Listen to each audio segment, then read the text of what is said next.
Mamma Mia the musical had a record-breaking 14 years on Broadway with a whopping 5,773 performances, making it Broadway's 9th longest-running show of all time. And now the show is saying, here I go again. Whoa, whoa, Mamma Mia, here I go again. How can I resist ya? Mamma Mia, does it show again? Just how much I missed ya. I just have to dance around listening to this. Joining me now to tell us more about the limited engagement revival is actor Jim Newman. Jim, welcome. Thank you. It's good to be here. It's so nice to see you. You play Bill Austin. Right. So a travel writer, adventurer, you're one of Sophie's possible dads. Tell us about your character. Well, he's sort of a commitment phobic guy, but he's a good time guy. So he met her at a time in life when he was traveling for his work, and she was single, and they had a little fun for a weekend, and he thought that was it. And then he gets a letter from her daughter saying she's getting married, she wants him at the wedding. So he comes back just for a good time, right? Just to have fun and get some news that he's not really prepared for emotionally. And I know, I think it's really hard for your character too, because you're the adventurer. You're like the safari guy who's Right. out adventuring. Is that even a word? That's all the the word, time? adventuring. All right, so what was it like when you found out that you got the role, and how did you prepare for Bill? Well, I had taken a break from the business. I was in a band for about 10 years, and so this was my first show back. So I had never seen the show, but I knew the music because I grew up with it. My sister got the album when I was a kid. She got it for Christmas, so it was sort of a Christmas vibe for me.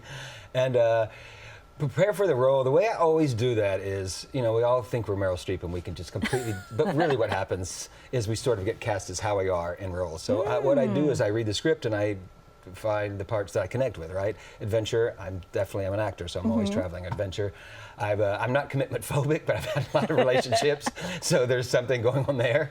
And I sort of added those two, and then I just thought he's happy. In my nature, I sit in a happy place. I was born that way. I was always like that. So there were a lot of similarities already going into it. So then I just plug into that and go, okay, if I were in his shoes, how would I react to the situation coming into a party and getting a letter and finding out that this girl is actually my daughter? Well, when you first came on stage, you bounded onto the stage, which is very much your character. I thought that was so fun. So it's interesting that you, as a person, are somewhat similar to the character. So the songs of ABBA, so incredible. I know you said you think about Christmas time because your sister would play the songs. Do you now have a favorite ABBA song? I mean, the show is filled with them. Right. Well, these songs have been with us for so long that at different times in my life, like when I was a kid, my dad used to decode Morse code for the Army. So SOS was my favorite song when I was a kid, but then I got older and I got in a relationship with a Brazilian, so Fernando became my favorite song. Oh my gosh. On tour, that relationship ended, so now it's The Winner Takes It All. Okay. I was like Dancing Queen. Yeah. That was always a good one. All right, so what is it like to be part of such an iconic show and singing such beloved songs?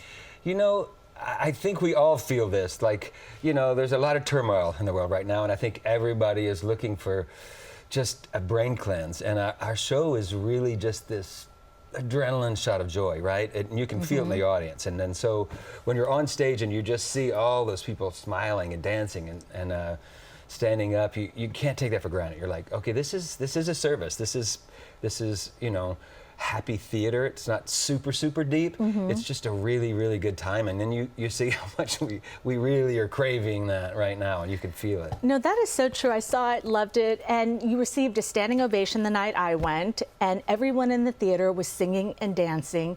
How does that feel?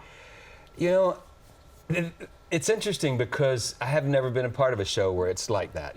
They sort of created this thing called the mega mix, which happens at the end because people are saying, oh, can I sing? And I'm like, well, not everyone is blessed with the gift of voice, and usually the people who aren't blessed don't know they're not blessed. And so I was like, you might want to hold off that to not offend your neighbors, but at the end of the show, we give you your shot, right? And the whole audience is standing up and they're dancing and they're singing, and you just feel lucky. You feel lucky and grateful that you can give this 2.5-hour gift of joy to these people. I mean, I'm standing there with Carly, who I play opposite, and we every night we look at each other and grab each other and like, this is Not everybody gets to give this gift. We're super, super lucky for that. I'm so glad you enjoy it so much because it truly is a gift. I'm so glad I got to see it, and now all of you can see it.